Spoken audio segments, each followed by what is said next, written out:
Mudah-mudahan dengan lagu Indonesia Raya itu acara pada malam hari ini sudah berjalan. Mohon izin saya memperkenalkan diri. Saya Juarwanto, anggota Humas Pak Siji DIY untuk membawakan acara pada malam hari ini. Mudah-mudahan acara 1,5 jam dari jam 19.30 lebih 40 sekarang, nanti sampai jam 21 bisa berjalan lancar. Untuk itu, mari kita awali dengan berdoa lebih dahulu, seraya menundukkan kepala. Berdoa mulai.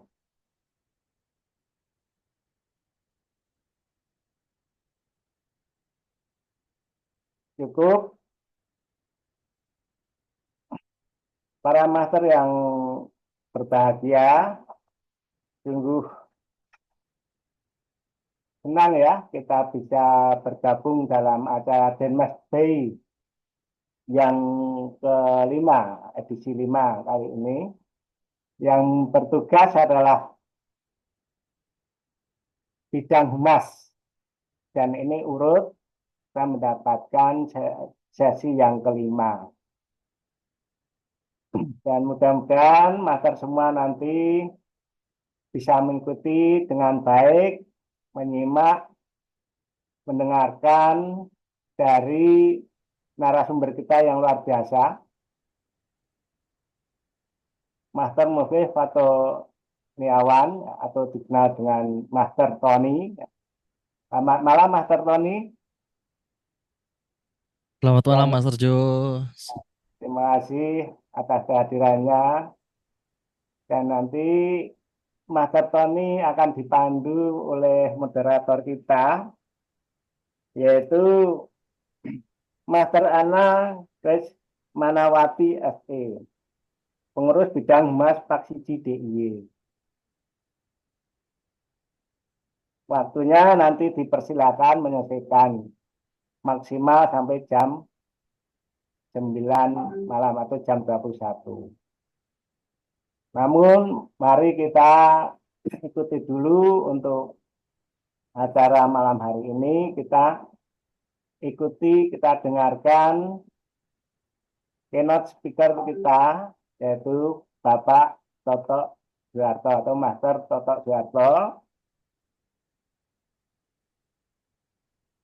Lengkapnya Master Dr. Toto Soeharto ST.MSI, yaitu Ketua Forum Paksiji DIY. Untuk itu, waktu dan tempat kita persilakan kepada Master Toto. Monggo Master Toto untuk keynote speaker-nya. Baik, terima kasih Master Jo atas waktunya. Suara saya bisa terdengar jelas ya, Master-Master sekalian. Jelas, Master. Oke, terima kasih. Bismillahirrahmanirrahim. Assalamualaikum warahmatullahi wabarakatuh. Waalaikumsalam warahmatullahi wabarakatuh. Waalaikumsalam warahmatullahi wabarakatuh. Oke, Master apa kabar?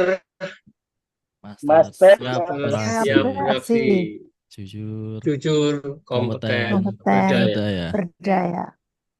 Dan ini membuktikan bahwa master-master sekalian betul-betul memberdayakan diri ya, sehingga bisa bertemu kembali di dalam diskusi enak masyarakat berintegritas.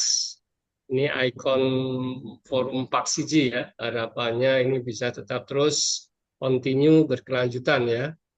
Oke, sebelumnya terima kasih Master Mufih Fatoniawan, ini konten kreator kita dan ahli talent ini ya. Harapannya nanti bisa saling sharing ya, katanya dengan bagaimana kita bisa membangun citra diri kita sendiri dan organisasi ya. Kita santai saja ini ya, santai, enak, dan harapannya bisa saling tolabul ilmi ya. Dan paling penting adalah ini bagian dari ibadah kita, sehingga manfaat bisa kita dapatkan ya, dunia akhirat. Ya.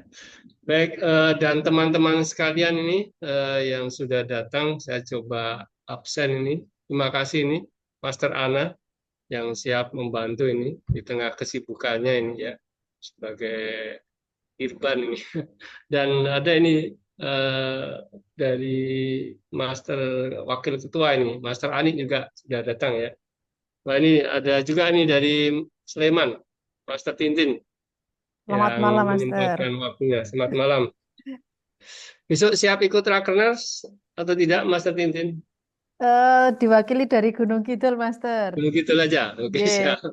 Master Kota juga ya, Kota diwakili gitu ya. Nggih.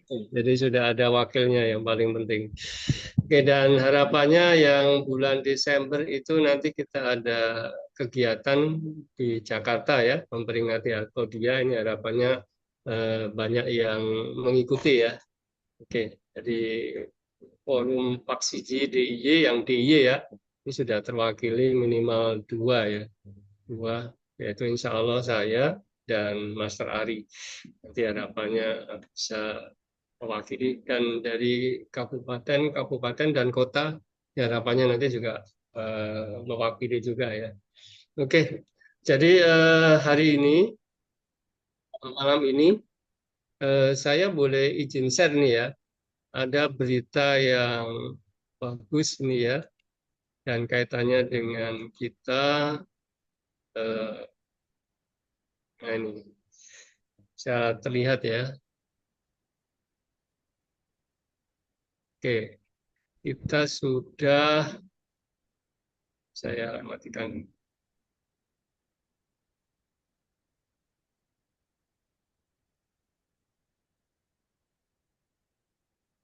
Kita sudah mendapatkan SK dari Gubernur DIY ini yang baru ya.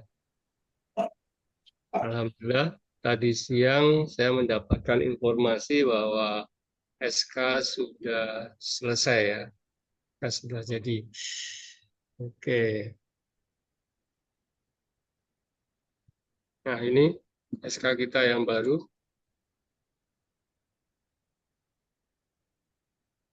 Nomor 413 Cap 2024 tentang Forum Penyuluhan Anti Korupsi Sedaerah Istimewa Yogyakarta untuk masa bakti selama 3 tahun, tapi ngitungnya dari 2024 ya.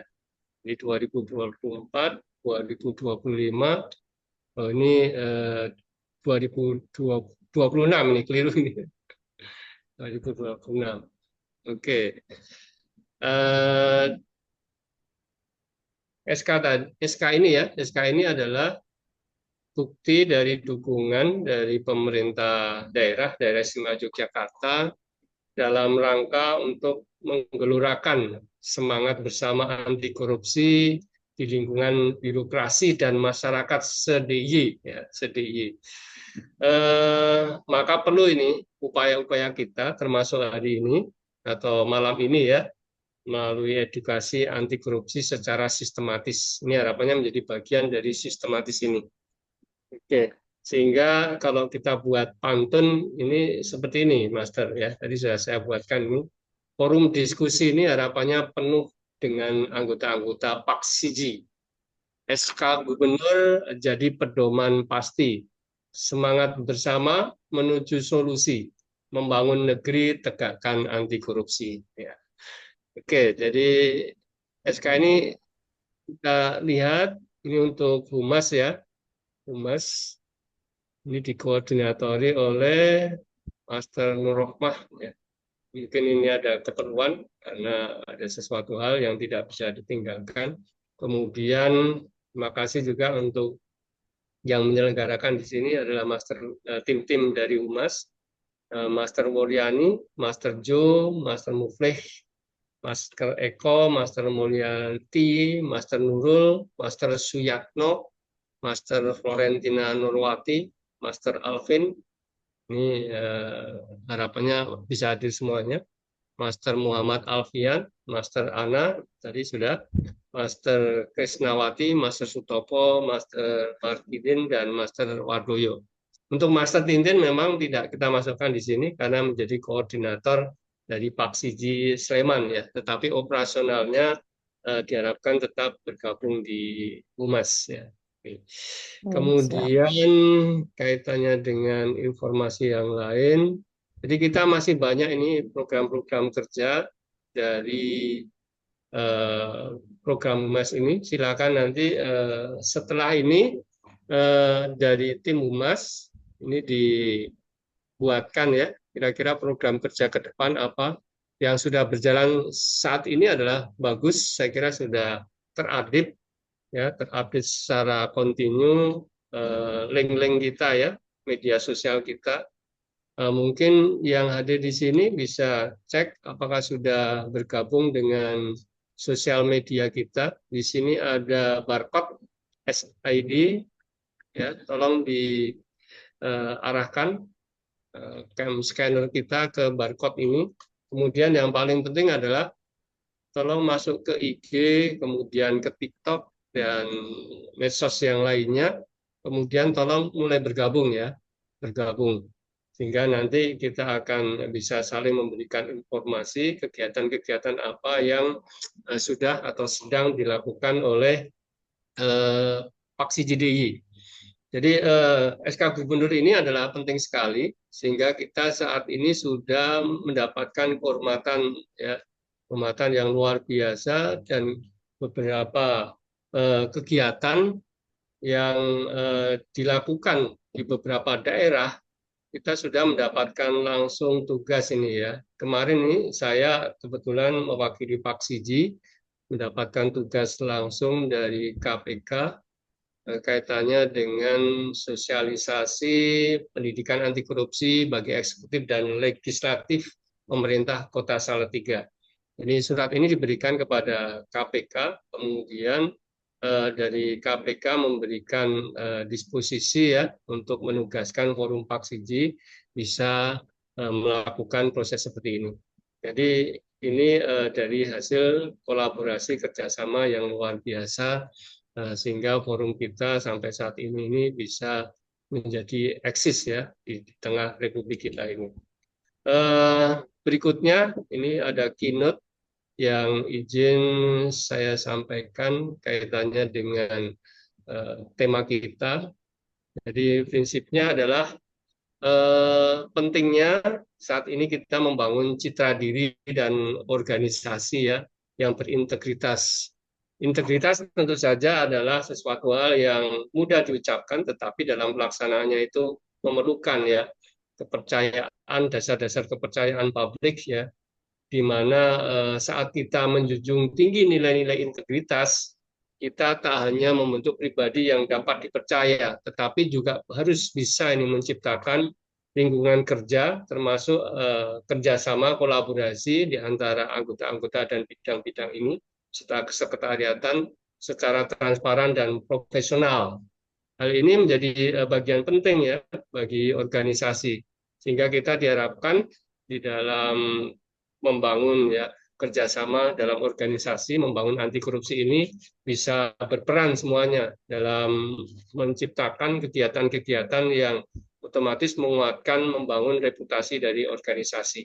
Dengan tentu saja sekali lagi komitmen pada integritas, baik dalam tingkatan kecil sehari-hari atau paling tidak ada kepedulian lah, kepedulian kita termasuk malam ini. Terima kasih master-master sekalian yang sudah join bergabung di sini.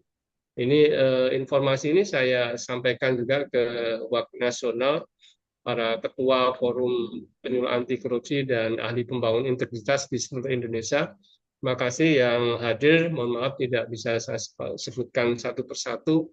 Sehingga dengan kepedulian kita malam hari ini menjadi bukti bahwa kita sudah berkontribusi dalam kegiatan-kegiatan ini, sehingga itu menjadi manfaat dari apa yang bisa kita lakukan hari ini. Nah, harapannya organisasi kita ini bisa menjadi panutan melalui keteladanan dan konsistensi. Termasuk acara ini memang kita desain 1 bulan sekali, sehingga harapannya bulan depan itu bulan November, ini kalau tidak salah ini urutannya bagian kesekretariatan ya. Nah, nanti siap-siap dari kesekretariatan di Master Ani nanti akan mengomando kita semuanya sehingga ini akan lebih jalan lancar lagi dengan substansi-substansi yang nanti kita akan diskusikan atau tentukan bersama. Sehingga yang paling penting kita bisa membentuk budaya anti korupsi yang kuat dan positif. Sekali lagi, marilah kita bersama-sama membangun citra diri dan organisasi yang berintegritas demi masa depan yang lebih baik dan penuh kepercayaan. Kita akhiri dengan pantun, ke Jogja kita datang berbakti, Forum Pak Cakep. Siji Baik. membangun negeri. Bersama kita jaga integritas tinggi, semangat anti korupsi, bersihkan bumi pertiwi. Saya kira itu, mohon maaf kalau ada hal-hal yang salah atau kurang dalam keynote saya ini. Tak lebih dan kurangnya, semua kesalahan adalah dari diri atau keterbatasan saya. Dan terima kasih sekali lagi atas bergabungnya Bapak Ibu sekalian. Dan kita akhiri dengan wassalamualaikum warahmatullahi wabarakatuh. Waalaikumsalam. Saya kembalikan ke Master Joe. Baik, terima kasih diucapkan kepada Master Toto yang telah memberikan keynote speaker-nya yang luar biasa. Informasi bahwa SK sudah turun ya menjadi landasan kita untuk bergerak ya. Terima kasih Master Toto. Dorongannya yang luar biasa kepada organisasi atau forum Paksiji, teman-teman merasa apa ya, termotivasi luar biasa Master Toto, kita ucapkan terima kasih. Baik, untuk selanjutnya untuk menyingkat waktu, acara inti diskusi dengan tema membangun citra diri dan organisasi yang berintegritas. Bagi narasumber sudah siap luar biasa Master Muhlih Fatoniawan. Nanti bisa diperkenalkan oleh moderator atau memperkenalkan diri lebih lanjut. Untuk itu waktu saya serahkan kepada moderator kita, Master Ana Krisma Nawati SE, pengurus bidang Humas Paksiji DIY, untuk memandu acara diskusi kita malam hari ini. Sampai maksimal nanti jam 9, tapi nanti ada mungkin sesi diskusi atau tanya jawab. Dipersilakan untuk mengaturnya lebih lanjut. Itu waktu diskusi dan penyampaian materi saya persilakan untuk mendampingi moderator kita, Master Ana Manawati SE. Monggo, Master. Baik, terima kasih Pak Jo dan juga Bapak Ibu semua. Tak lupa saya mengucapkan salam kepada Bapak Ketua Forum Pak Siji, kemudian juga Bapak Ibu semua yang tidak dapat kami sebutkan satu persatu. Terima kasih sudah bergabung. Malam ini perkenankan saya, Ana Krismanawati, akan memandu jalannya diskusi terkait episode ke-5. Baik, sebelumnya mungkin saya akan perkenalkan narsum kita yang luar biasa, Master Muflih Fatoniawan. Seorang yang luar biasa, beliau adalah penyuluh anti korupsi Madya, kemudian ahli pembangun integritas, seorang karir consultant, talent mapping practitioner, kemudian juga terlibat menjadi tim kurikulum pelatihan integritas KPK,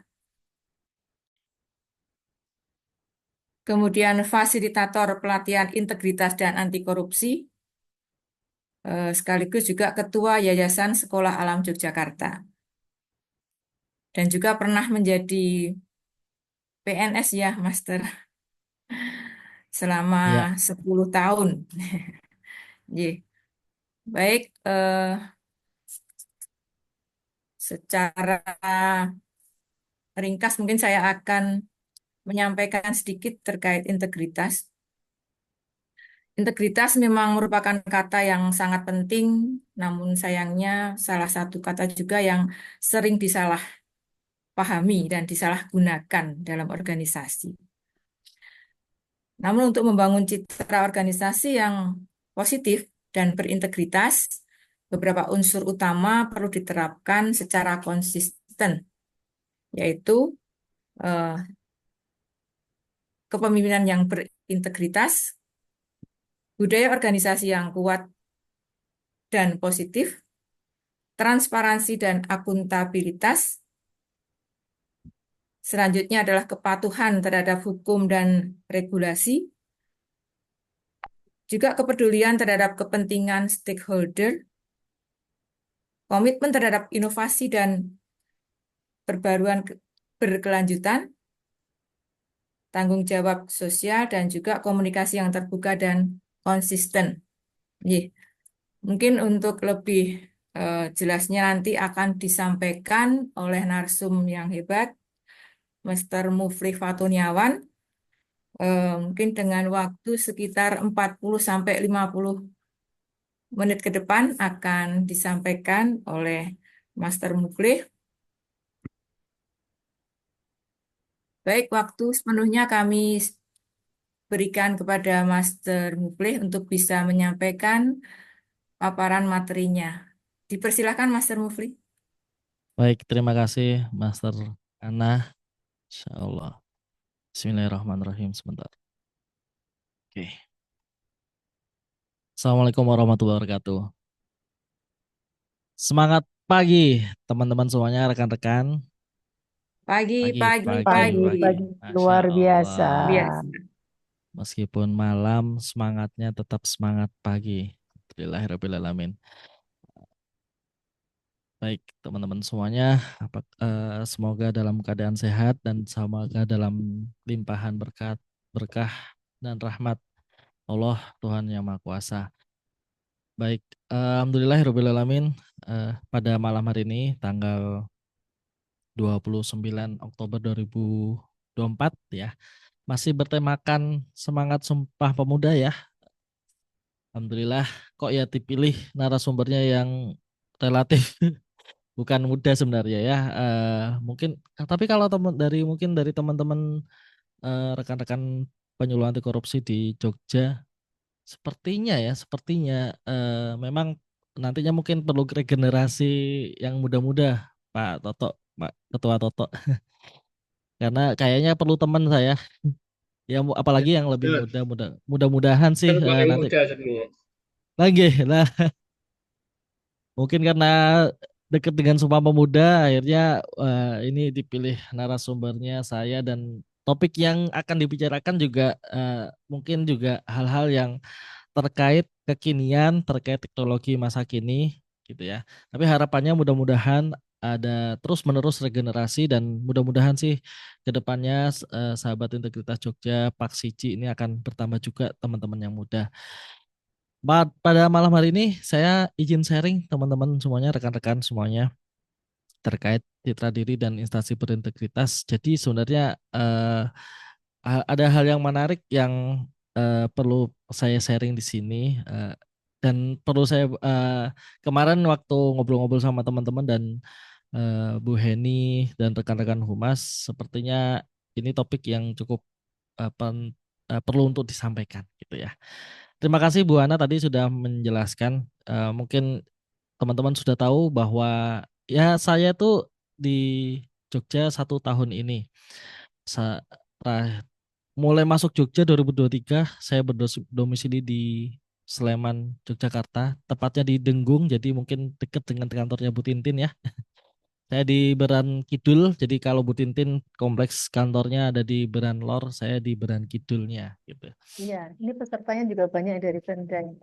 Wah, Masya Allah. Salam, selamat malam teman-teman dari Inspektorat. Saya alumni SN ya, seperti yang diceritakan Bu Ana.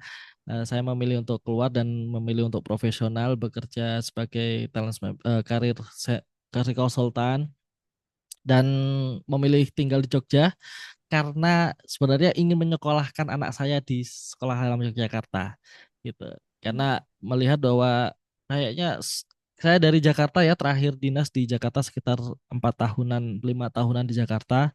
Kemudian merasa penat betul di Jakarta, merasa Jakarta gak cocok dengan saya. Akhirnya saya ternyata menemukan Sekolah yang Alam Yogyakarta yang kebetulan sebenarnya cocok dengan visi keluarga kami. Kemudian saya memutuskan pindah ya. Pindah itu semuanya akhirnya. Ya pindah pekerjaannya, pindah profesinya. Kemudian alhamdulillah pindah lokasinya dan alhamdulillah sejauh ini tinggal di Sleman sangat menyenangkan, sangat menenangkan dan sangat ya homey lah ya. Homey itu apa ya? Istilahnya kerasan gitu. Gitu, teman-teman semuanya. Kemudian mungkin dari 2021 saya terlibat aktif 2020 sebenarnya terlibat aktif di fasilitator pelatihan pelopor waktu itu sorry calon penyuluh anti korupsi 2020. Kemudian 2021 saya diminta untuk bergabung dengan tim kurikulum pelatihan integritas untuk eselon 2 dan 3 di beberapa kementerian. eh, ada beberapa kementerian di sini, ada Kementerian KKP, ESDM, PUPR, Kominfo juga pernah dan lain-lain. Ada beberapa kementerian yang lain dari 2021. Kemudian namanya pelatihannya prestasi, pelatihan refleksi dan aktualisasi integritas. Ini kayaknya jarang didengar ya.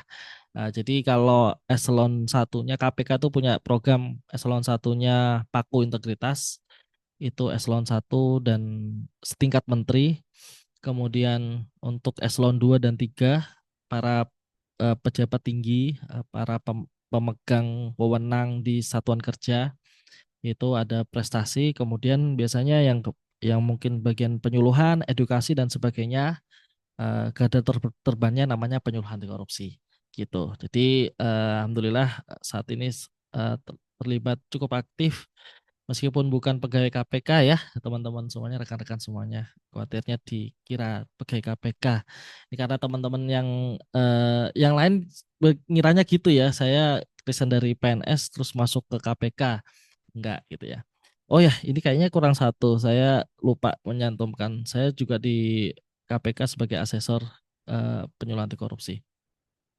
Jadi sebenarnya saya pindah ke Sleman tiap harinya buat cari warung kopi.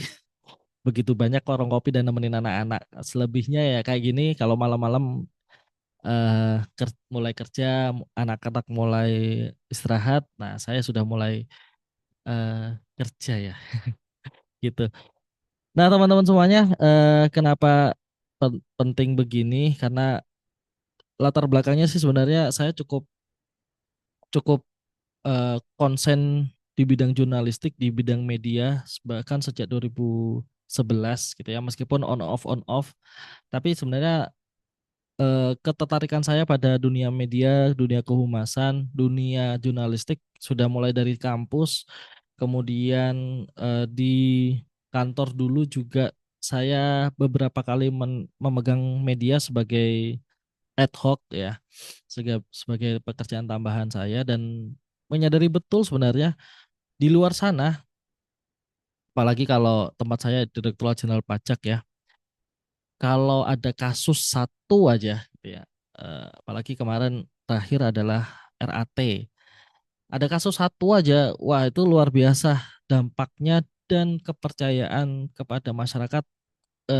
masyarakat kepada instansi Direktorat Jenderal Pajak itu benar-benar menurun.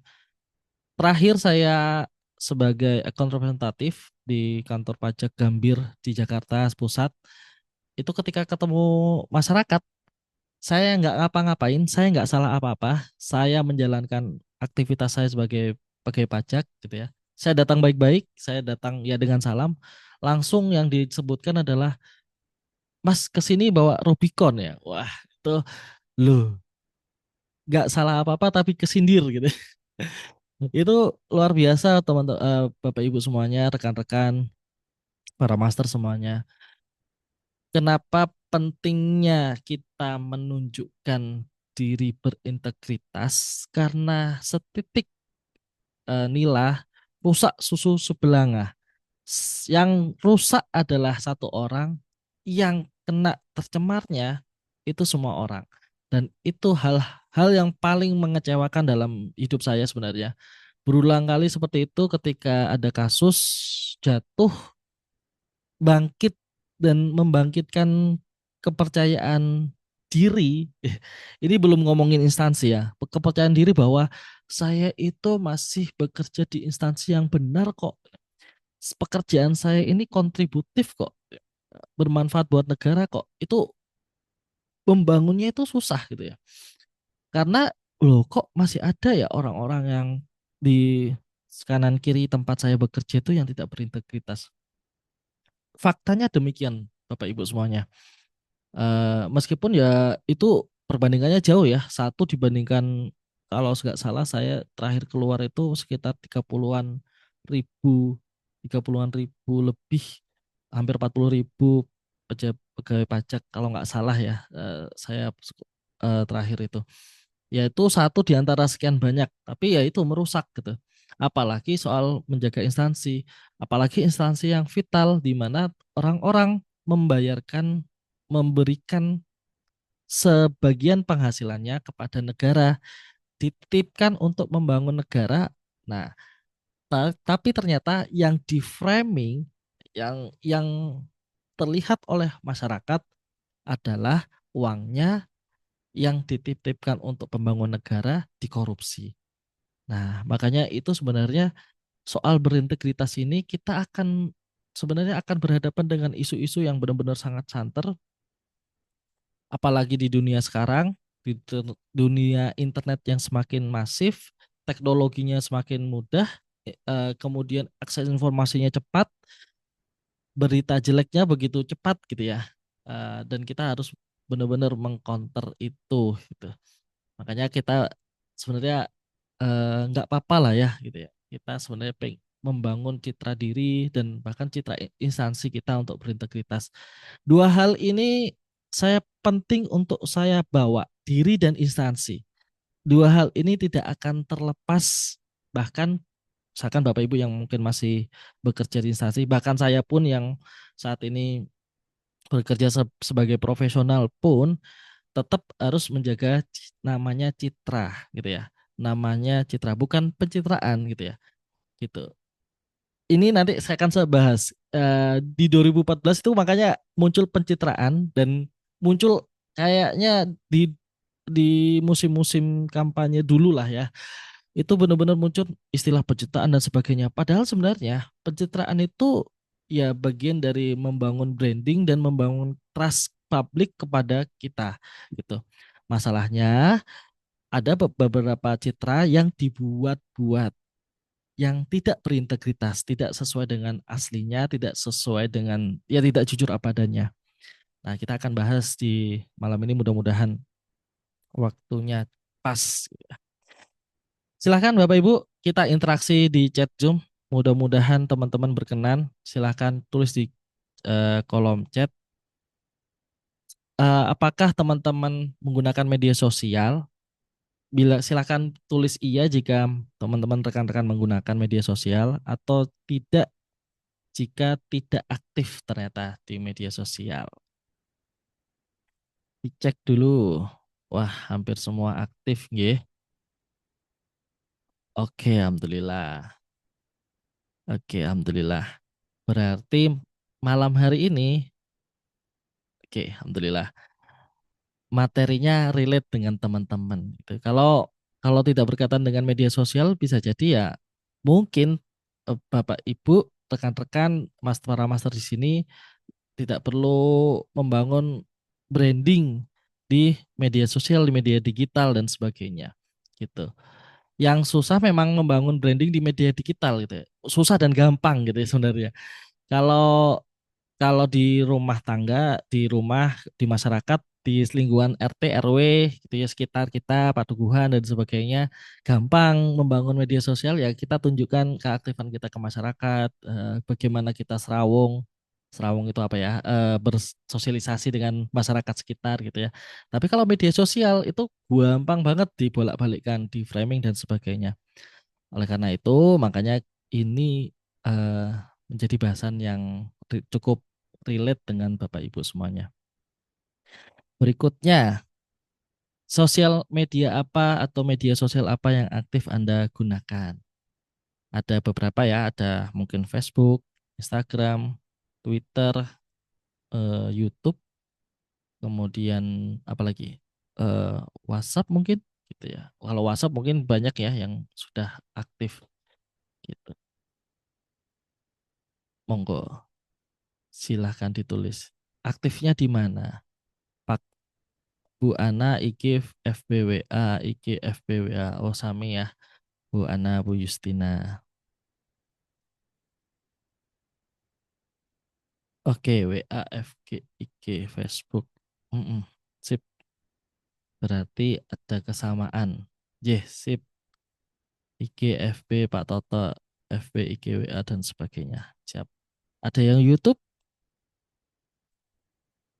Wah, Masya Allah, Bu Yen, Bu Heni, YouTube. Ye. Nah, kita lanjut pertanyaan berikutnya. Dari media sosial yang digunakan, dibuat untuk apa? Waktu luang saja, misalkan ya kalau ada yang TikTok boleh ya, nggih. Kalau mau ada yang pakai TikTok lah kan, Bu Justin ada pakai TikTok. Nah, apa pakai scroll-scroll saja atau sudah masuk ke memberi edukasi atau masih iseng-iseng bikin konten atau sudah mulai membranding diri gitu ya. Fokus misalkan IG saya itu untuk kegiatan-kegiatan saya di bidang penyuluhan anti korupsi misalkan begitu, atau IG saya untuk eh, aktivitas saya di kantor gitu ya, gitu bisa ada dan banyak ya contohnya. Misalkan beberapa pejabat-pejabat saat ini memanfaatkan media sosialnya untuk mengunggah aktivitas yang dilakukan di kantornya yang berkaitan dengan pekerjaan sehari-hari, dan itu banyak ya yang suka gitu. Contoh lain kalau nggak pejabat, misalkan ada YouTuber namanya Vincent Raditya, mungkin Bapak Ibu tahu, dia mengunggah bagaimana dia menerbangkan sebuah pesawat pilot. eh, Beliau adalah kalau nggak salah pilotnya Land Group gitu ya, dan lain sebagainya. Banyak beberapa aktivitas-aktivitas pekerjaan yang dia unggah gitu. Mengikuti informasi update waktu luang, iseng ya, iseng unggah kegiatan waktu luang, belanja, Masya Allah sampai belanja. Ya benar-benar ini yang kalau yang jualan, ada yang sampai jualan update informasi, scroll-scroll. Oke. Oke, kita teruskan. Alasan untuk posting konten tersebut apa? Gitu. Jadi alasannya kenapa? Misalkan kalau mau tadi unggah kegiatan, nah untuk apa? Gitu.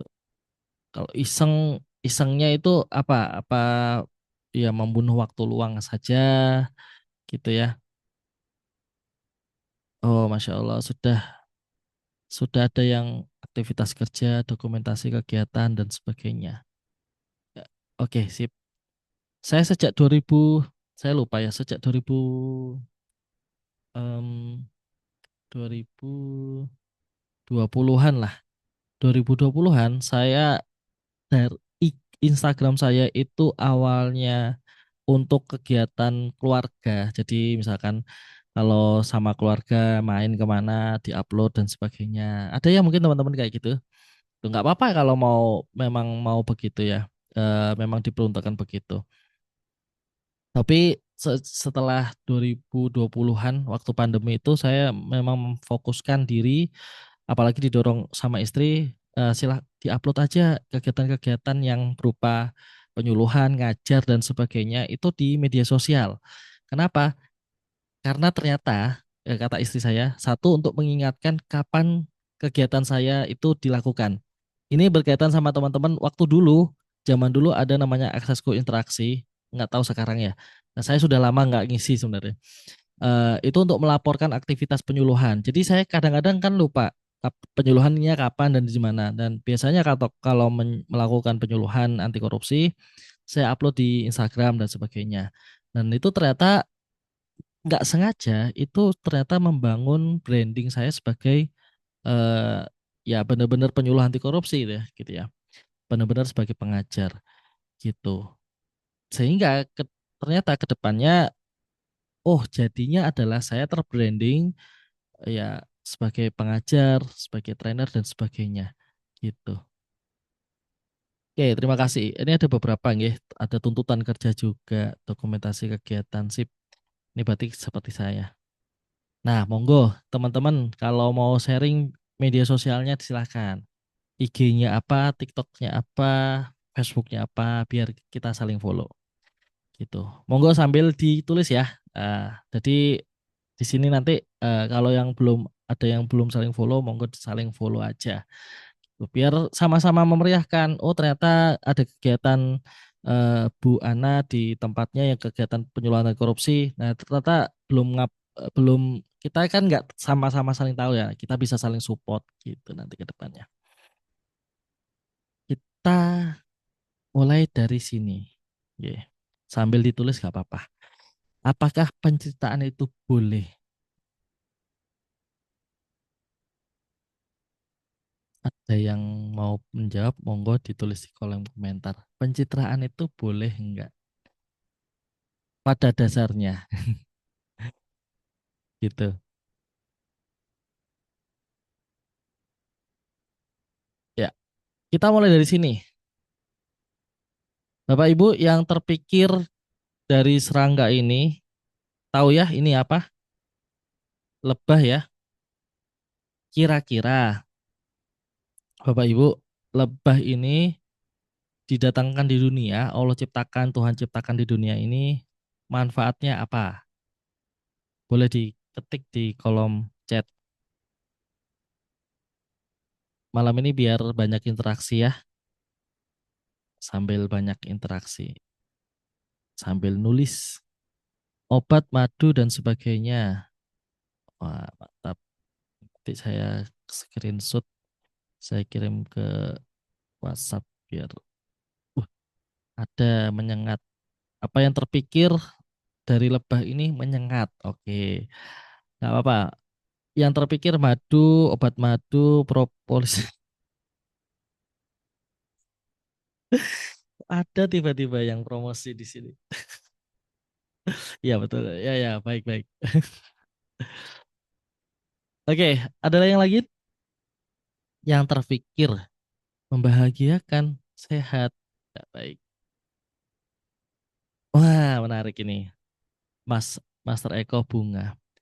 Faktanya, faktanya adalah lebah ini fungsi utama di alam itu sebenarnya sebagai penyerbuk tanaman. Bapak Ibu semuanya. Madu itu adalah ya mereka mencari sari madu dari bunga-bunga dan sebenarnya diciptakan lebah ini pada dasarnya itu membantunya untuk lebih banyak ke proses penyerbukan gitu.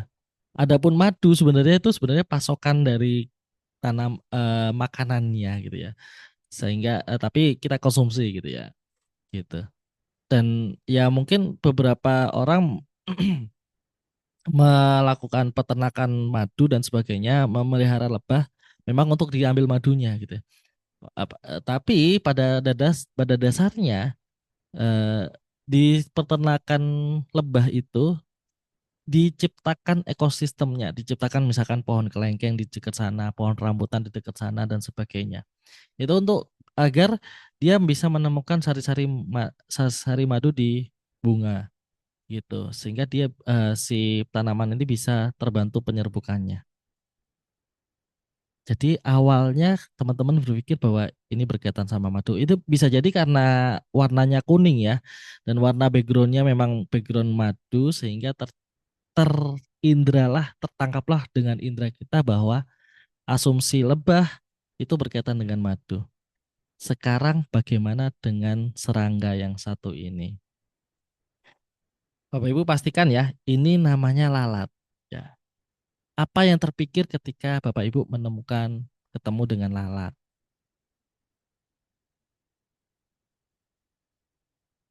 Sakit perut. Iya, belatung penyebar penyakit. Nah, mantap ya. Penyakit. Ya, ya. Diare gitu ya. Muntaber dan sebagainya. Suka yang kotor ya. Lingkungan yang kumuh, jorok dan sebagainya ya. Begitu ada sampah, ada lalat gitu ya. Begitu ada yang busuk, ada lalat. Ya. Makanya pantaslah kita berpikir bahwa lalat ya hubungannya erat dengan ketika kita menyebut lalat, yang terpikir adalah yang kotor, penyakit, jorok dan sebagainya. Kira-kira, aku Bapak Ibu, fungsinya lalat ada di dunia ini apa? Setiap manusia, faktanya sebenarnya, saya berikan faktanya dulu. Setiap manusia yang ada di dunia ini, itu perbandingannya 1 banding 17 juta lalat. Dan satu manusia bandingannya 17 juta lalat. Jadi banyak sekali lalat di dunia ini. Gitu. Nah, untuk apa kehadirannya?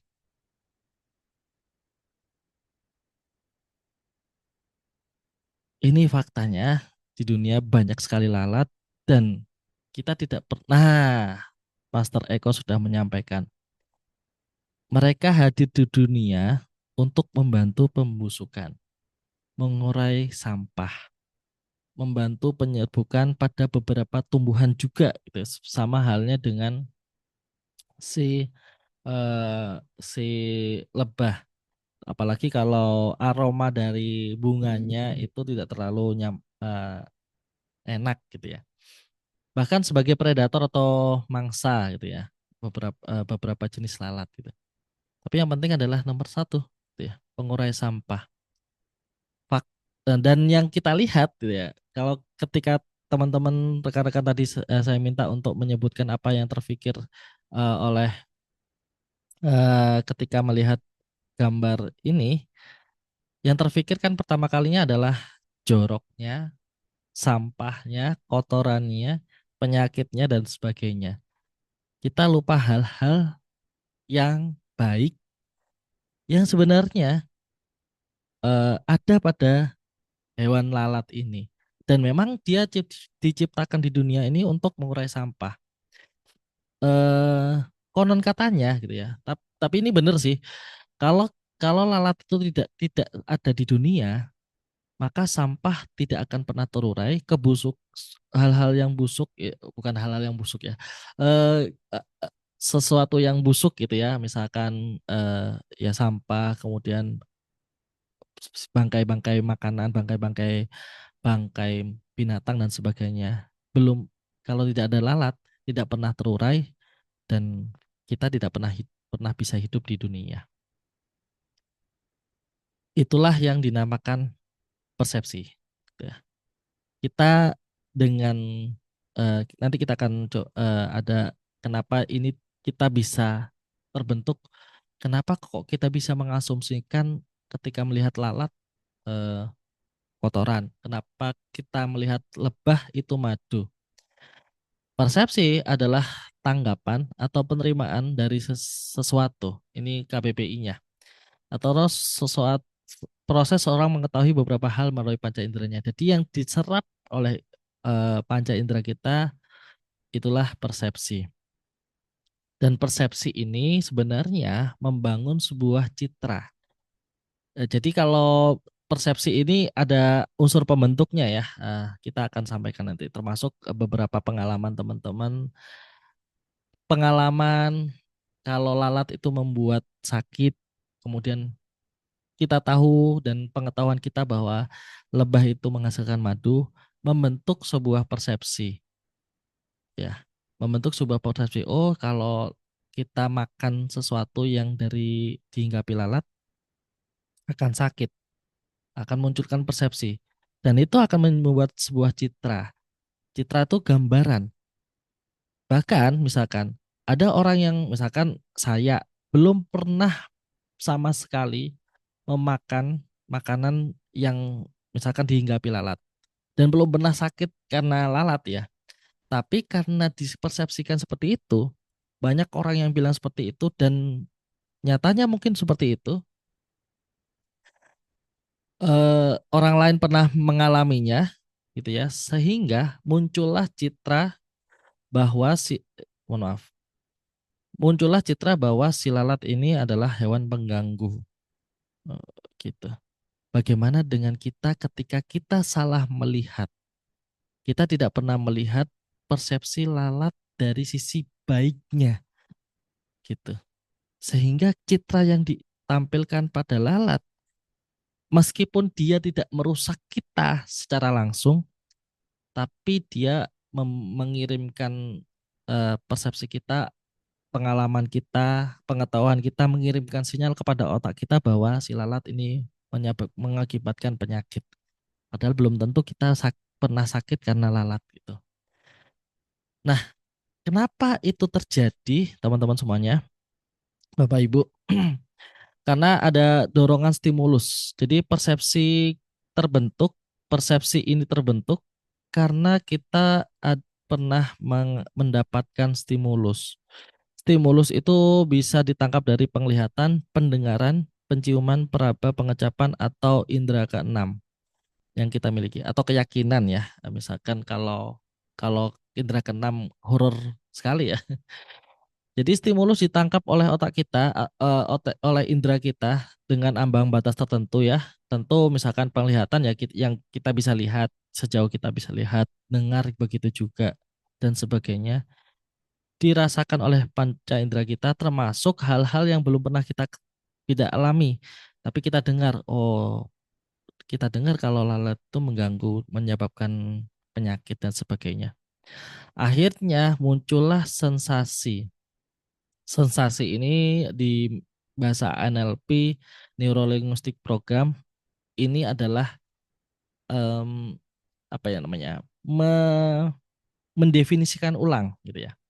Jadi aslinya sebenarnya kita tidak pernah mengalami langsung, tapi otak kita karena ada ini, dia akan mendapatkan merecall lagi eh, ingatan, kompetensi, pengetahuan dan sebagainya, kemudian membentuk sebuah persepsi. Jadi apapun yang terjadi di sini ketika teman-teman pernah mengetahuinya, rekan-rekan pernah melihat oh bahwa ada yang madu itu dihasilkan dari lebah. Berarti lebah bermanfaat karena saya punya sakit dan terapi madu gitu. Atau orang lain ternyata membuat terapi madu, kemudian saya mendengar itu, kemudian langsung mengasumsikan bahwa lebah itu makhluk yang membawa kesehatan dan sebagainya. Gitu. Itu terjadi juga ketika kita mendapatkan persepsi yang jelek gitu atau buruk gitu ya. Seperti yang kita dapatkan ketika kita mempersepsikan lalat tadi. Sehingga muncullah persepsi visual dan individual. Nah, persepsi yang ya terasa, dilihat, diimajinasikan dan terpersepsi kepada si objeknya atau individualnya gitu. Nah, beberapa proses terbentuknya persepsi individual gitu ya, persepsi kepada individu, diri dan sebagainya itu karena terjadinya stereotip gitu. Stereotip stereotip ya, menangkap kesan pertama terhadap sebuah objek gitu ya. Bisa dibayangkan misalkan teman-teman melihat ya kalau teman-teman rekan-rekan di sini ada yang PNS, akan ada stereotipnya. PNS itu adalah seperti ini gitu ya. Pegawai swasta itu begini begini begini. Orang yang tinggal di desa itu seperti ini. Orang yang tinggal di kota seperti ini. Jadi ada stereotip kesan pertama meskipun belum mengenal, tapi misalkan orang yang cemberut dengan orang yang senyum, itu kan memunculkan kesan pertama dan itu sudah membuat definisi awal eh, tertangkap oleh indera, terlihat atau dan diri merecall atau memanggil ingatan kita. Kemudian implisit personality theory, individu memberikan konsep atau kategori sesuai dengan kesan yang mereka tangkap. Akhirnya kemudian di recall, diingat ingat kalau seperti ini eh, apa ya yang tertangkap dengan kita gitu. Lalu kemudian atribusi memberikan kesimpulan terhadap maksud atau sifat suatu objek gitu. Jadi misalkan pada awalnya kalau dilihat bahwa eh, saya ngobrol dengan yang pernah terjadi ke saya aja ya gitu ya. Pada dasarnya awalnya ya stereotipnya ya orang pajak gitu ya.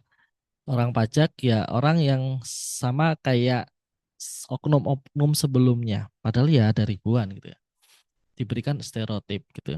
Meskipun kalau teman-teman mengenal beberapa orang pajak ya nggak kayak gitu. Nah, proses memberikan kesan berikutnya itu di bagian personality theory, kemudian teman-teman sempat ngobrol, kemudian sempat bertukar diskusi, bertukar pikiran, akhirnya memberikan kesimpulan. Oh, Mas Tony itu bukan pakai pajak seperti yang saya pikirkan sebelumnya, di mana di 2007 misalkan ada kasus besar dan sebagainya. Oh, nggak seperti itu ya, nggak semua pegawai. Nah, inilah yang kita akan bangun gitu ya. Nggak semua seperti itu ya. Oh, ada hal-hal baik ya. Kita berusaha untuk mengangkat hal yang baiknya itu ke permukaan. Ya sama kayak lalat gitu ya. Kalau kita memandang ya sejauh kita memandang lalat itu kotor dan menyebalkan, ya kita mungkin merasa bahwa keberadaan dia ya mengganggu gitu ya. Ya mungkin kalau mengganggu dia datang berarti ya ada sesuatu yang kotor gitu ya di rumah kita. Berarti ini yang perlu dibersihkan gitu ya. Atau bagi dia ya itu bagi lalat yang didatanginya adalah yang busuk gitu. Makanya yang penting adalah kita bagaimana mengangkat hal-hal yang baik yang dimiliki oleh individu, seseorang dan sebagainya sehingga muncullah persepsi kebalikannya bahwa oh ada hal yang baik dan ini yang patut diketahui oleh orang banyak. Nah, oleh karena itu eh, menurut saya gitu ya, yang perlu dibangun juga sesuatu hal yang dekat kaitannya dengan kita, termasuk Bapak Ibu di awal sudah bilang bahwa ya aktif bermedia sosial, termasuk bermedia sosial di media digital ya, baik baik untuk hiburan, ada juga yang sudah memberikan tips edukasi dan sebagainya. Ada beberapa teman-teman rekan-rekan yang mungkin menunjukkan kompetensi, misalkan sudah tersertifikasi ini, itu dan sebagainya. Monggo-monggo aja nggak apa-apa gitu ya. Saya juga melakukan itu gitu ya untuk social proof gitu ya, social proof bahwa saya mampu berkompeten gitu ya. Kemudian bisa juga untuk menunjukkan personal branding, citra diri dan sebagainya. Itu Bapak Ibu sudah sharing tadi gitu ya. Ini Instagram saya gitu ya. Monggo kalau mau follow. Jadi konten-konten kita di publik itu sebenarnya nilai kita, konten kita itu adalah sesuatu hal yang kita sharing di publik gitu ya.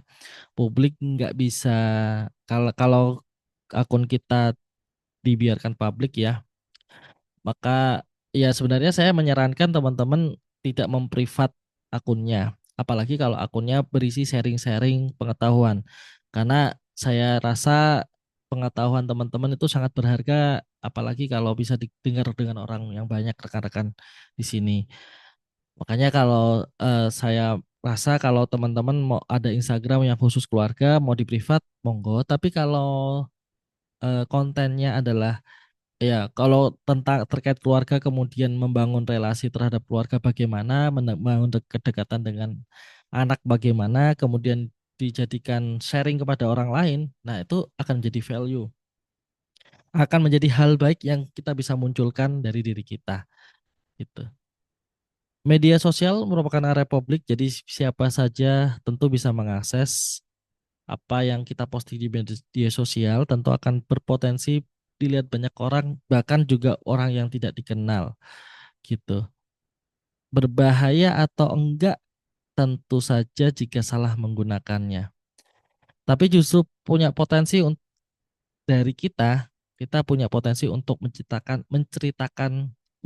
ya hal-hal yang baik. Sebenarnya mencitrakan ya saya menganggap tadi nulisnya juga menceritakan boleh juga ya, menceritakan hal-hal yang baik, mencitrakan hal-hal yang baik. Gitu. Untuk memusnahkan berita hoax dan pesimisme. Bagaimana kalau teman-teman senantiasa mendengar hal-hal yang kurang baik, kurang berkesan, dan sebagainya di media kita. Bagaimana biar tidak salah, bagilah value yang ada pada diri teman-teman. Gitu. Keyakinan yang dianut oleh dalam kehidupan sehari-hari memandu kita untuk berperilaku, dan di luar kehidupan sehari-hari nilai-nilai ini juga menentukan cara teman-teman menjalani kehidupan bekerja. Nah, beberapa orang menganggap value di publik itu dinamakan personal branding, citra diri di public branding gitu ya, brand. Pembentukan branding sendiri, pembentukan persepsi masyarakat terhadap diri seseorang. Apabila itu berkaitan dengan diri, berarti personal branding. Gitu. Kalau berkaitan dengan instansi, berarti institutional branding gitu ya. Personal branding menunjukkan identitas diri kita, kekhasan, keunikan. Jadi apa yang bedanya dengan yang lain? Dengan orang lain menemukan alasan kenapa sih saya perlu follow Instagramnya Mas Muflih Fatoniawan. Ada apa di sana? Apa yang ingin dibagikan oleh Mas Muflih? Gitu. Personal branding menunjukkan keunggulan dan kekuatan unik kita, gitu ya. Sehingga orang lain tertarik dengan konten yang kita akan bagikan. Dibangun untuk menemukan agar kita menemukan alasan terkuat mengapa saya harus membuat konten, mengapa saya perlu mengedukasi publik dengan kompetensi yang saya miliki, gitu ya. Bapak Ibu, rekan-rekan yang di sini yang sudah kompeten menjadi penyuluh anti korupsi, maka dengan kompetensi sebagai penyuluh anti korupsi, kenapa perlu mengedukasi publik? Mengapa perlu menyuarakan nilai-nilai anti korupsi? Gitu.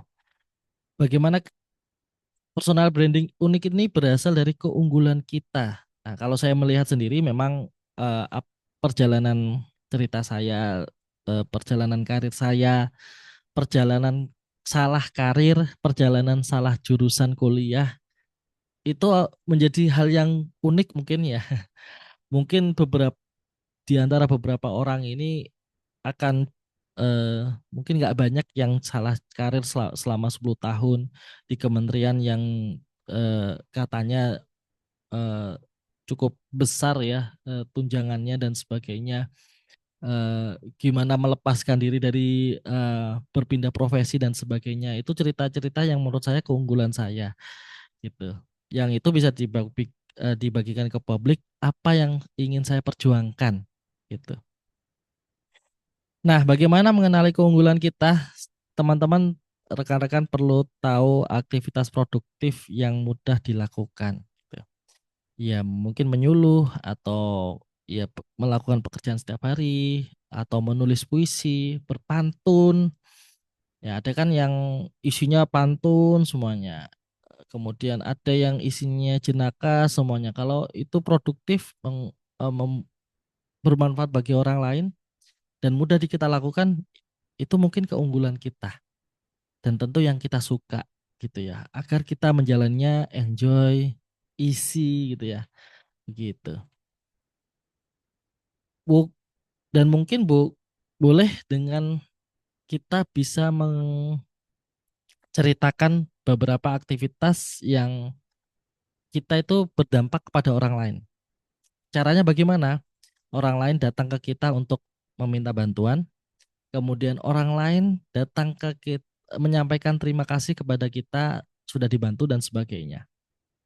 Ini aktivitas yang berdampak gitu. Kemudian aktivitas positif yang menyenangkan atau aktivitas-aktivitas yang lain membagikan kebahagiaan, membagikan keceriaan dan lain sebagainya termasuk ilmu yang Bapak Ibu pelajari gitu ya. Ada pernah suatu waktu teman saya membangun Instagramnya itu dari apa yang dia baca, kemudian satu bab, kemudian di-sharing ke Instagramnya. Terus saja dibaca, kemudian dicari intisarinya, ditemukan, ditulis ulang, kemudian di-share ke Instagramnya. Nah, silakan kalau ada yang suka membaca, itu akan jadi jalan yang cantik gitu ya untuk membangun citra diri gini. Oh, saya suka baca dan sebagainya. Ini coba ditulis teman-teman. Sebutkan keunggulan sebanyak-banyaknya dan sebutkan kelemahan. Banyak yang mana? Coba dibayangkan dari waktu 5 detik kira-kira bisa nyebutin berapa keunggulan dan nyebutin berapa kelemahan dan banyak yang mana? 5, 4, 3, 2, 1. Lebih susah menyebutkan keunggulan atau kelemahan?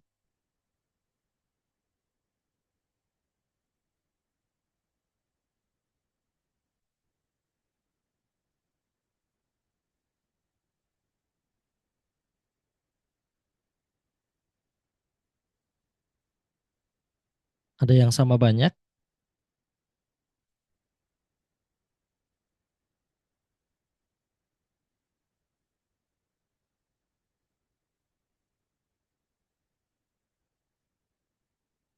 Belum ada yang merespon ya. Di beberapa kesempatan ternyata ini disebutkan teman-teman, wah, suka bergaul, rajin, kerja keras, berarti banyak keunggulannya ya. Alhamdulillah kalau gitu. Bu, mana tadi? Bu Mulyati. Di beberapa kesempatan saya mendapati ya, ini nggak tahu ini di teman-teman di rekan-rekan ini. Tapi saya mendapati di beberapa kesempatan di sini banyak yang menyebutkan, lebih banyak menyebutkan kelemahannya gitu.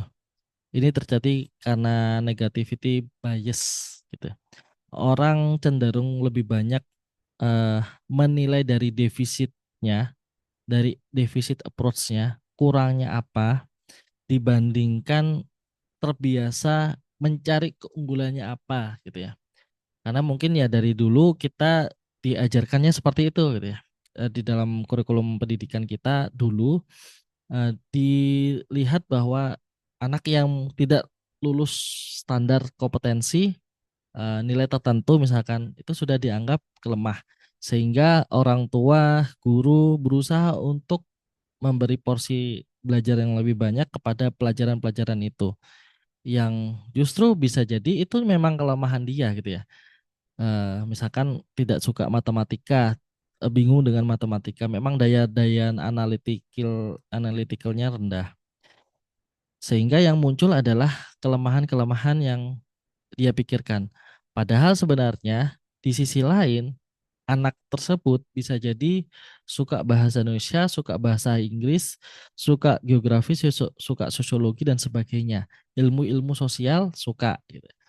Tapi karena kelemahan ini gitu ya, sehingga kita terdefinisi bahwa yang lemah ini ya kita harus tingkatkan gitu ya. Nah, padahal sebenarnya penting untuk kita mencari keunggulan kita dan akan fokus di situ gitu ya. Oke. Kenapa kelemahan ini atau kekurangan ini sangat gampang ditemui gitu ya? Karena memang pada dasarnya berita populer yang kita amati di sini, ini detik yang tadi sore saya screenshot, ada beberapa berita yang tone tone itu nadanya ya atau caranya memframing itu dengan kata-kata atau diksi yang memang lemah gitu, frustasi, tak hadiri mediasi, tak murah. Jadi ada beberapa kalimat diksi-diksi yang negatif, negasi sifatnya, tidak dan sebagainya. Dan ini cukup menarik dan ini buktinya populer.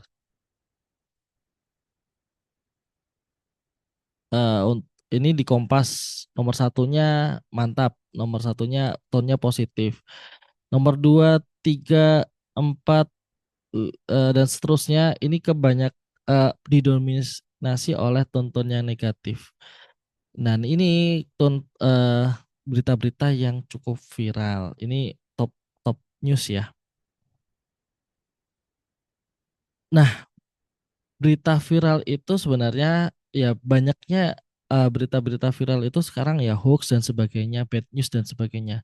Bad news ya seiring waktu akan hilang dan teman-teman bisa menciptakan sendiri, mendrive sendiri, menahkodai sendiri,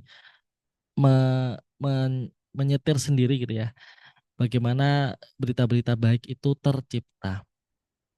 Salah satunya dengan kita perlu menyiapkan personal branding dan dengan begitu juga kita akan membangun institutional branding.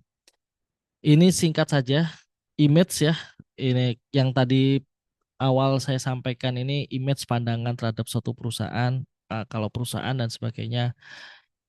Kenapa pentingnya memahami branding karena memahami tugas dan fungsi organisasi agar masyarakat atau stakeholder kalau teman-teman di instansi, teman-teman di organisasi itu atau stakeholder teman-teman itu tahu tugas dan fungsinya, mengetahui layanan yang diberikan, kemudian memandang organisasi tersebut sebagai sumber informasi, sumber ya menjaga amanah gitu ya. Apalagi kalau teman-teman bekerja di sektor pemerintahan gitu. Banyak hal terkait branding ini pada dasarnya biasanya itu dikaitkan dengan semua yang terlihat visual, merek, logo, citra, karakter.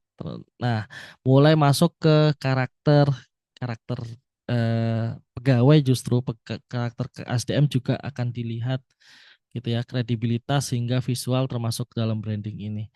Nah, menariknya kalau Bapak Ibu rekan-rekan misalkan ke yang ini terkenal ya, ke suatu bank swasta BCA itu yang terkenal kan sapamnya ya, keramahan sapamnya gitu. Itu terkenal sekali gitu ya. Dan ya memang BCA waktu itu memang konsennya adalah membangun citra bagaimana dia benar-benar bisa melayani bahkan di titik bahkan bukan di petugas banknya, tapi di front office dan di sapamnya. Dia yang menerima awal dan menyambut pertama kali customer dan mengantarkannya pulang. Makanya itu dibangun. Itu termasuk branding ya. Dan lembaga institusi branding ini brandingnya itu juga dipengaruhi oleh karyawan. Maka dari itu ketika branding salah satu karyawan, pegawai dan sebagainya rusak, yang rusak itu bukan karyawannya saja, tapi lembaganya. Begitu. Bagaimana meningkatkan citra baik personal dan di institusi? Pertama, sampaikan value diri, keunggulan diri, yang otentik, gak dibikin-bikin, gitu ya. Yang berintegritas, semua hal yang baik dari diri bisa disampaikan. Mas, nanti jatuhnya sombong, riak dan sebagainya, tergantung niat. Saya dulu awal kali itu posting di Instagram dengan kalau misalkan habis jadi narasumber dan sebagainya. Awal awal-awal itu susah untuk memposting. Saya juga berpikir bahwa ngapain ya saya dikit-dikit pamer, dikit-dikit eh, kalau sudah mau setelah saya kegiatan pamer dan sebagainya gitu. Saya tuh justru dari dulu saya sadar betul bahwa saya jarang banget memposting kerjaan saya sebenarnya gitu ya sebagai pegawai pajak. Memang nggak cocok ya, memang nggak karena memang nggak sesuai dengan diri saya, tidak sesuai dengan keunggulan diri saya. Yang saya posting adalah ketika saya enjoy dan nyaman dan senang ketika menjadi penyuluh anti korupsi. Bisa sharing kepada orang lain, bisa ngobrol, bisa berbagi dan sebagainya. Nah, teman-teman juga perlu gitu. Jadi sampaikan apa yang menurut teman-teman unggul pada dirinya, menurut teman-teman hal yang mudah dan disenangi gitu ya. Yang itu bisa jadi bermanfaat, hal-hal yang baik dari kita silakan disampaikan gitu. Dengan berintegritas gitu. Kenapa kuncinya begini? Karena kalau tidak berintegritas, itu akan jadi penceritaan yang omong kosong, yang omong doang. Bahayanya ketika itu ternyata tidak terbukti, eh, mau dicitrakan di Instagramnya suka menolong baik hati dan sebagainya, ketika di masyarakat, ketika dilihat di rumahnya ternyata nggak seperti itu. Ini akhirnya jadi bumerang bagi kita, branding yang kita bangun. Yang kedua, suarakan anti korupsi. Kenapa begitu? Karena kita punya kompetensi sebagai penyuluh anti korupsi. Teman-teman, ya, apalagi yang penyuluh anti korupsi ya, mudah-mudahan di sini dominasi banyak penyuluh anti korupsi. Penting untuk kita terus menyuarakan anti korupsi, menyuarakan bahwa kita berpihak pada kebenaran gitu. Apalagi dengan kompetensi kita sebagai penyuluh anti korupsi, unit kompetensi pertama aktualisasi integritas ya suarakan kebenaran itu gitu. Perlu diingat juga ini kejadian-kejadian yang hari-hari ini terjadi, mungkin ada kasus-kasus tertentu dan sebagainya. Bahkan meskipun ternyata masih dalam proses dan sebagainya, teman-teman perlu sadar betul kasus-kasus itu apakah kasus korupsi atau bukan. Nah, diingat lagi materi dasar gitu ya. 7 kelompok tipikor. Kenapa demikian? Teman-teman penting untuk tetap menyuarakan anti korupsi, menyuarakan kebenaran, termasuk membangun branding itu juga dengan kebenaran, karena integritas itu punya kadar. Awalnya kita mudah untuk melakukan kejujuran, tapi ketika mulai ada kewenangan, mulai ada kita naik jabatan, mulai banyak eh, tanggung jawab, godaannya itu akan muncul. eh, tem- para master bisa menolak atau tidak gitu ya. Gratifikasi dikasihkan bisa ditolak, suap bisa ditolak. Masalahnya gak hanya di situ, semakin tinggi kadar integritas ujiannya seseorang, maka akan muncullah resikonya. Para master, Bapak Ibu tidak hanya digoda, tapi juga diberikan resiko. Misalkan, oh orang ini kok tidak. Nah, Pak Adi cerita persis di slide ini. Yang susah nolak ya tekanan atasan. Misalkan diberikan tekanan atasan gitu atau diancam gitu. Diberikan ancaman dan sebagainya, ditekan dan sebagainya, di tidak diberikan hak-haknya gitu dan sebagainya. Bahkan di suatu ketika saya pernah dengar sharing dari beberapa orang diancam nyawa. Kalau saya ancaman terberatnya ketika saya pengen jujur soal daftar pengeluaran real yang benar-benar harus real tapi diminta untuk markup, memaksimalkan SPM. Pernah terjadi dulu awal-awal saya jadi PNS. Saya maju dan ngomong tidak tidak ingin fiktif ya. Nah, itu 3 bulan saya tidak dilibatkan dalam tugas-tugas penting dalam tugas saya. 3 bulan. Gitu. Ya, saya sudah diberikan resiko. Oh, dengan kewenangannya yang seharusnya tugas saya tidak diberikan. Jadi saya semacam nganggur lah ya di kantor itu. Nggak ngapa-ngapain gitu, nggak diberikan amanah apa-apa gitu. Tapi qadarullah, Allah memberikan dari konsistensi yang saya ingin perjuangkan dulu, eh, saya sudah khawatir mau pindah ke timur karena saya dulu di Makassar ya. Saya diancamnya di situ, kemudian saya sudah berpikir mau pindah ke timur lagi di kantor pajak yang lebih timur lagi, tapi ternyata Allah berkata lain, saya dipindahkan justru malah ditarik ke kantor pusat di Jakarta tahun 2019.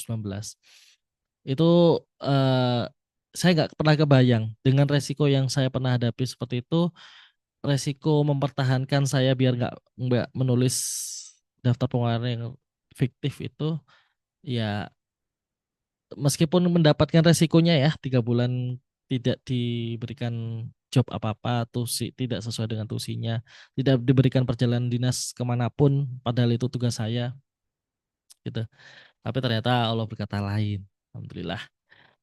Nah, Maaf, ini yang penting Master. waktunya ya. Ya, mohon Sip. maaf. Sangat Ya, menarik, Master. Tapi ini oke. sesinya sudah berakhir nih. Monggo Oke, dipercepat. siap. Ya. Oke, beberapa slide lagi. Begitu. Pentingnya kenapa kita perlu ini ada teori yang menyebutkan bahwa lingkungan yang baik, organisasi yang baik itu sebenarnya berasal dari seseorang yang membuat behavior, perilaku, dan perilaku ini yang ya juga didorong oleh lingkungan kantor, lingkungan organisasi dan sebagainya. Dan ini saling berkaitan. Adanya kompetensi yang dimiliki seseorang, kognitif, emosional itu berdampak kepada behavior dari organisasi, termasuk lingkungan itu bagaimana peraturannya, aturannya, kebijakannya dan sebagainya itu juga berdampak kepada person ini gitu. Maka penting sebenarnya pencitraan yang berintegritas itu. Citrakan hal yang baik dengan berintegritas. Silahkan sampaikan value dan manfaat dari apa yang Bapak Ibu bisa bagikan dengan konsisten gitu. Posting yang penting, bukan yang penting posting. Begitu intinya. Terima kasih rekan-rekan semuanya, Bapak Ibu semuanya. Mohon maaf waktunya lebih. Saya kembalikan ke Master Anna. Dipersilahkan. Terima kasih banyak. Baik, terima kasih sekali, Master Mufli. Monggo kita berikan aplaus pada Master Mufli.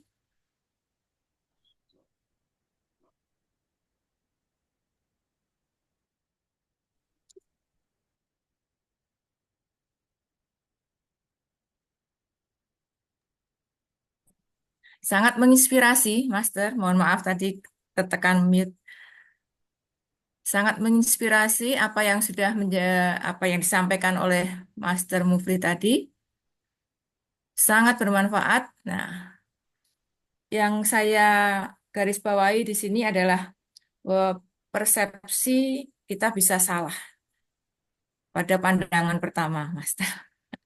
Kita tahunya jelek, padahal sebetulnya dia bermanfaat ya. Kemudian kita juga terbuka wawasan kita terhadap pemanfaatan medsos itu sendiri. Jadi selama ini mungkin kita menganggap medsos itu sekedar untuk iseng, untuk apa. Dan sebenarnya itu bisa sangat bermanfaat untuk aktivitas kita, untuk apa yang tadi Master sampaikan, yaitu untuk penyuluhan ya, yang selama ini mungkin saya abaikan. Iya, terima kasih Master ya. Moga kita masih ada waktu. Sebetulnya sudah habis jam 9, tapi karena tadi mulainya juga agak mundur sedikit, mari kita buka. Mungkin dari Bapak Ibu ingin menanyakan, kita berdiskusi. Diskusi yang enak ini mari kita manfaatkan mumpung ada Master yang sangat hebat. Monggo dipersilahkan Bapak Ibu.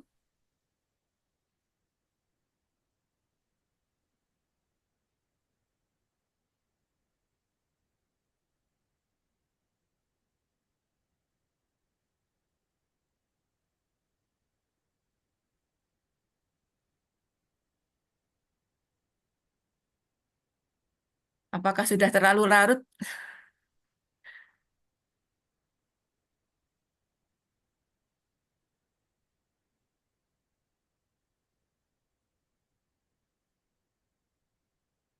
Ataukah sudah sangat memahami apa yang sudah disampaikan Master Muflik tadi, Bapak Ibu? Izin Master untuk mengisi sambil teman-teman nanti bisa mengembangkannya ya. Izin Master. Monggo, Master Toto. Oke, hal yang menarik tadi disampaikan kaitannya salah satunya dengan persepsi ya. Persepsi yang membuat kita mendapatkan atau memiliki pola-pola pikir atau mindset ya. Sehingga ketika kecenderungan orang, ini saya beberapa literatur saya coba pahami kemarin, kaitannya dengan mindsetting juga. Ketika kita mengatakan ya kata tidak, itu sebetulnya ini akan bisa berdampak kepada yang seharusnya itu yang harus kita lakukan ya. Nah, ini dampaknya kan ada pola pikir yang kontradiktif ya. Hmm. Ketika Ya. ada anak-anak, kita mengatakan atau melarang dia itu jangan lari ya, malah dia malah lari kencang ya. Kemudian ini yang saya takutkan juga ketika kita mengkampanyekan anti-anti itu ya. Nah, Oh ini ya. kecenderungannya justru membuka peluang untuk bagaimana cara korupsi nanti ya. Ini yang beberapa pakar psikologi mengatakan seperti itu. Nah, sehingga eh, kemarin saat pembentukan dari Forum Paksiji ya kita tidak dari sisi yang ada kaitannya dengan anti-anti atau mungkin Hmm. tidak korupsi Ya. ya. Kita mengambil kata kunci integritas ya. Jadi Hmm. sahabat integritas. Sehingga Hmm. harapannya yang paling penting adalah mengembangkan bagaimana menumbuhkan integritas itu bisa kita terapkan dalam perilaku sehari-hari. Nah, ini bagaimana kaitannya dengan apa yang menjadi ini ya pembahasan kita ini, Master Mufin. Apa yang harus kita lakukan ya untuk mensikapi beberapa konsep teori yang tadi. Terima kasih, Master.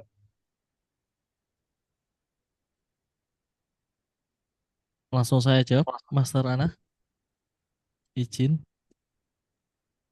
Monggo bisa langsung dijawab, Master Muflih, Oke. silahkan. Saya izin sharing sedikit, Master. Ini menarik pembahasan Master, pertanyaan Master Toto ya.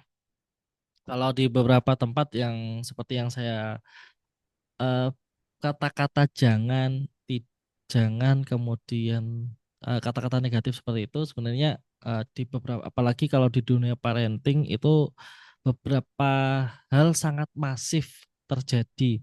Eh, dan ada larangan semacam bukan larangan ya, kata tanda kutip, larangan tidak tertulis bahwa jangan mengatakan kata jangan gitu atau dan sebagainya yang bentuknya negatif yang nanti justru berkali kebalikannya gitu, menyuruh kebalikannya gitu, seperti yang Mas Toto sampaikan. Eh, Pada dasarnya itu hal yang cukup tepat, diksi-diksi yang lebih ramah, lebih enak didengar, terutama kepada yang sifatnya edukatif, yang sebenarnya edukatifnya itu jauh dari kata preventif, artinya eh, s- edukasi awal ya, artinya belum belum ke arah ke benar-benar resikonya terlihat nyata gitu ya. Tapi sebenarnya kalau dilihat lagi ini persepsi yang berbeda yang saya mungkin kutip dari beberapa al- eh, petunjuk dari Al-Qur'an, bahwa yang benar-benar tidak boleh di dalam Al-Qur'an itu disebutkan tidak boleh gitu. Jangan gitu dan sebagainya. Ini menarik, tadi misalkan benar-benar eh, ya kata-kata jangan tuh benar-benar ada dan dipakai untuk hal-hal yang memang mudaratnya sangat besar gitu. Termasuk kata-kata jangan itu sebenarnya eh, di dalam beberapa ayat gitu ya. Misalkan saya izin mengutip ya, eh, hal-hal yang kata-katanya jangan tuh di beberapa ayat diberikan larangan-larangan tuh, diberikan diksi yang cukup menarik, yang artinya misalkan larangan berzina ya. Di Al-Quran disebutkan, mohon maaf ya saya ngambilnya dari referensi Al-Quran, mudah-mudahan teman-teman tidak keberatan, bahwa di Al-Isra ayat 32 disebutkan dan janganlah kamu mendekati zina gitu. dan janganlah kamu mendekati zina. Berarti benar-benar ini hal yang buruk gitu ya. Sesungguhnya zina itu adalah sesuatu perbuatan yang kecil dan suatu jalan yang buruk. Jadi menurut saya beberapa penempatan-penempatan yang benar-benar resikonya benar-benar nyata, meskipun korupsi, seperti korupsi gitu ya, maka ditempatkanlah kata-kata yang benar-benar sesuai kontradiktifnya gitu, seperti anti korupsi dan sebagainya. Termasuk yang kata-kata ini, janganlah kamu mendekati zina gitu. Jadi yang terucap adalah bahkan janganlah kamu, bukan janganlah zina ya, tapi janganlah mendekati.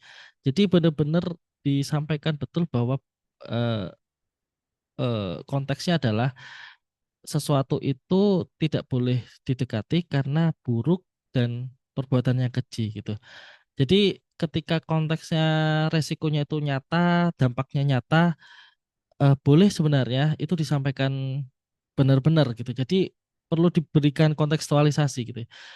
Kalau cuman jangan zina, misalkan jangan zina atau jangan dekati zina, tanpa dikasih tahu resikonya apa, kemudian apa dampaknya dan sebagainya.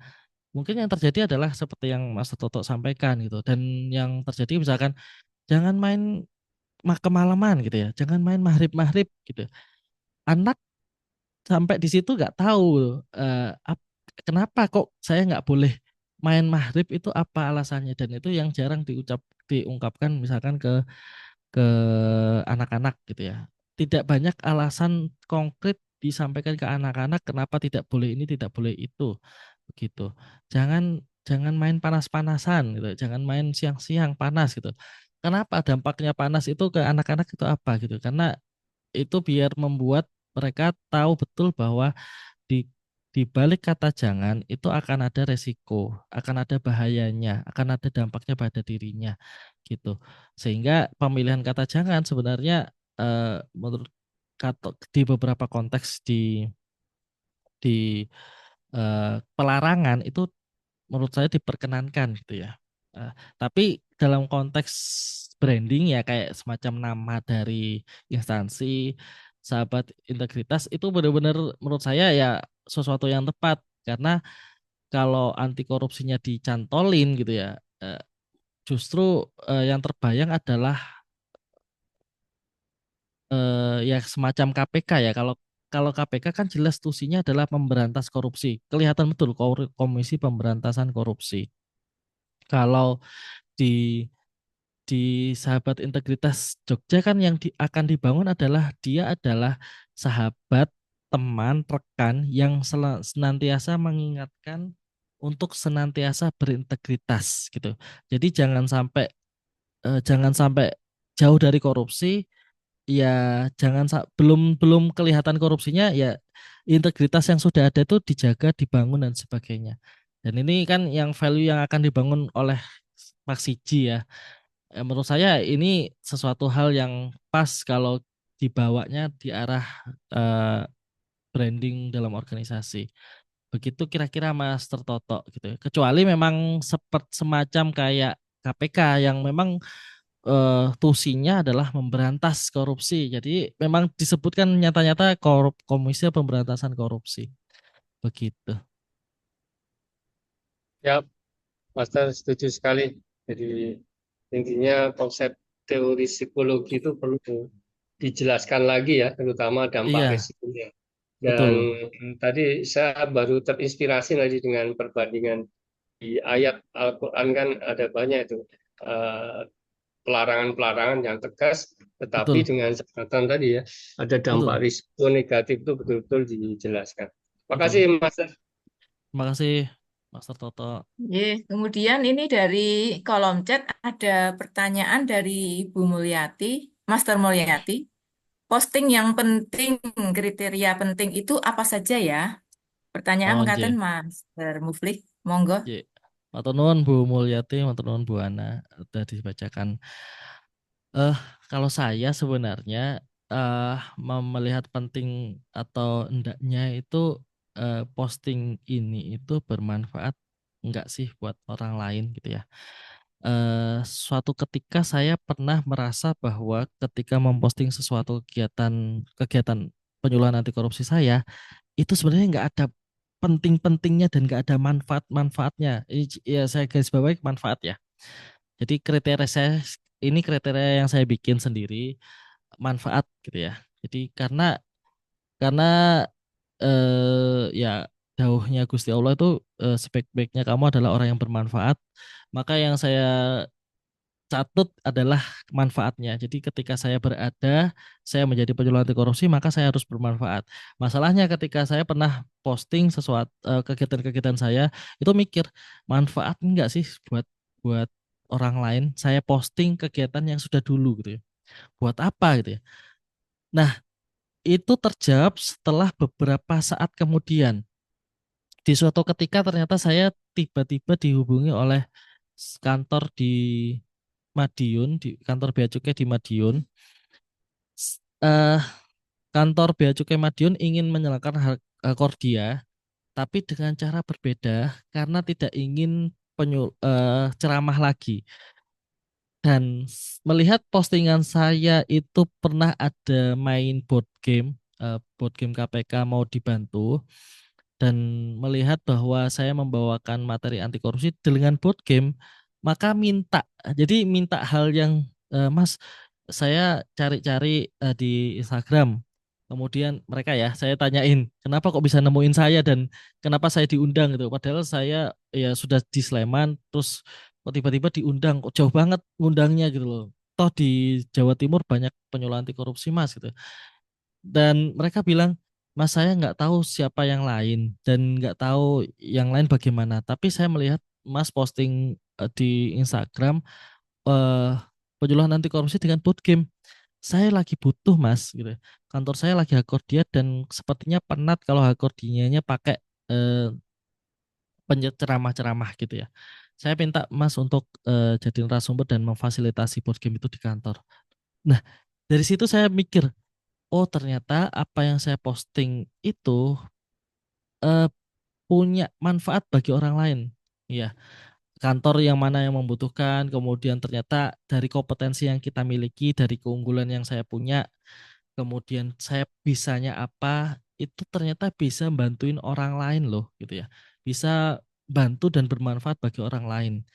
Ketika kita benar-benar menyampaikannya, ya niatannya mudah-mudahan sih ketika saya informasikan kegiatan saya penyuluhan, orang lain itu mendapatkan manfaatnya, minimal terinspirasi dan minimal tahu semangat saya untuk melakukan perlawanan terhadap korupsi gitu. Nah, delalah ternyata di balik itu banyak kegiatan-kegiatan berikutnya itu banyak hal bermula dari media sosial saya gitu. Termasuk eh, ya kalau dicari-cari misalkan, mohon maaf ya saya lagi pekerjaan saya sekarang gitu ya, talent mapping, kemudian konsultan karir, itu sebenarnya dari cerita-cerita saya bagaimana menemukan karir saya saat ini. Ya, karir sebagai pengajar, trainer, konsultan, coach, yang itu saya banget yang berkebalikan dengan saya yang dulu yang di bidang administrasi, perpajakan, yang bagi saya memang saya sendiri orangnya tidak telitian, ceroboh, kemudian tidak terlalu suka banyak angka yang ngotak-ngotak gitu ya, angka keuangan gitu ya. Bagi saya selalu ada salah gitu di situ dan membebani teman-teman saya. Ya, akuntansi bagi saya juga memberatkan. Nah, akhirnya saya posting sesuatu hal, cerita bagaimana saya memulai karir baru ini, cerita bagaimana saya menemukan keunggulan diri saya menggunakan talent mapping dan sebagainya. Jadi dari situlah ketemu dengan rezeki-rezekinya gitu. Nah itu yang nggak pernah saya sangka sebelumnya. Oh ternyata berdampak ini, bermanfaat ini ketika kita benar-benar serius untuk membangun citra diri. Dan nggak hanya saya yang terbantu gitu ya. Mungkin kalau didengar kayaknya itu memang untuk mencari penghasilan aja Mas Tertoni. Tapi yang kontak saya dan melakukan penyuluhan kepada saya, kontak saya, konsultasi saya, ya mereka juga merasa terbantu dengan kondisi yang mungkin cerita saya sama dengan mereka. Saya diminta untuk memberikan saran, masukan terkait karir mereka dan sebagainya gitu. Jadi ya so far sebenarnya kalau penggunaan media sosial kita tepat, insya Allah akan mendatangkan kebaikan-kebaikan kepada diri kita dan orang lain. Kemungkinan begitu sih. Jadi manfaat ya, kalau kriteria saya ya manfaat. Kalau tidak bermanfaat seperti prank-prank gitu ya, hal-hal yang bohong dan sebagainya, yaitu saya nggak pernah ada di pikiran saya untuk posting gitu. Makasih, Master. Terima kasih Bu Mulyati. Terima kasih Master Muflih. Wah, ini rasa-rasanya waktu 1 jam kurang, Pak Toto, Master Toto.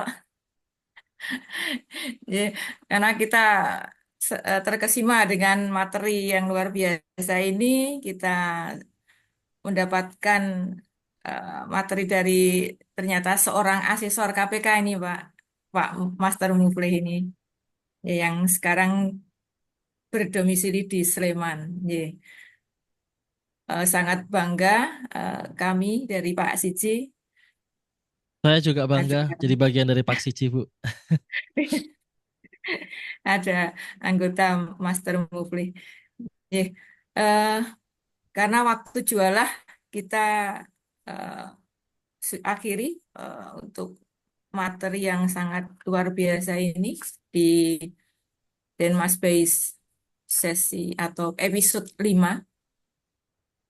Eh, untuk itu, waktu kami kembalikan ke MC Master Joe. Monggo dipersilahkan. Terima kasih kepada Master Muflih. Terima kasih Bu Ana sudah menemani. Terima kasih teman-teman semuanya, rekan-rekan. Terima kasih juga. Baik, terima kasih Master Ana Krismanawati ya, yang telah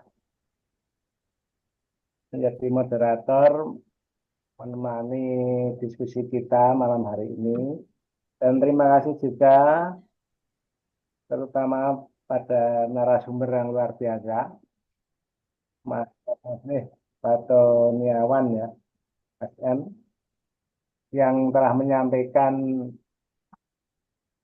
materi yang luar biasa, membangun citra diri dan organisasi yang berintegritas. Terima kasih materinya, Master Tony, sangat menginspirasi. Betul. Dan terima kasih Master Toto yang telah setia mendampingi kita,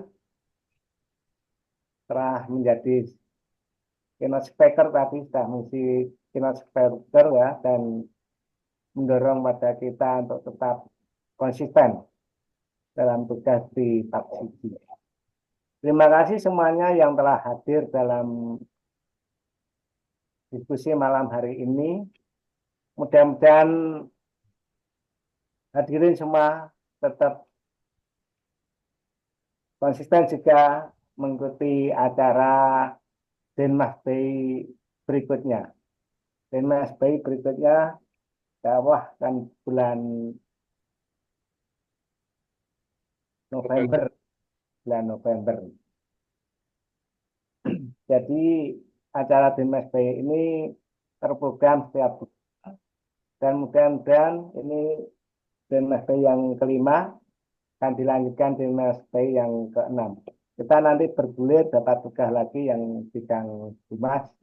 Ya Allah, kita bisa memberikan yang lebih maksimal, lebih baik, lebih menarik lagi. Mudah-mudahan acara Denmas Bay ke depan juga akan semakin baik dan konsisten, tetap bisa tayang setiap bulannya.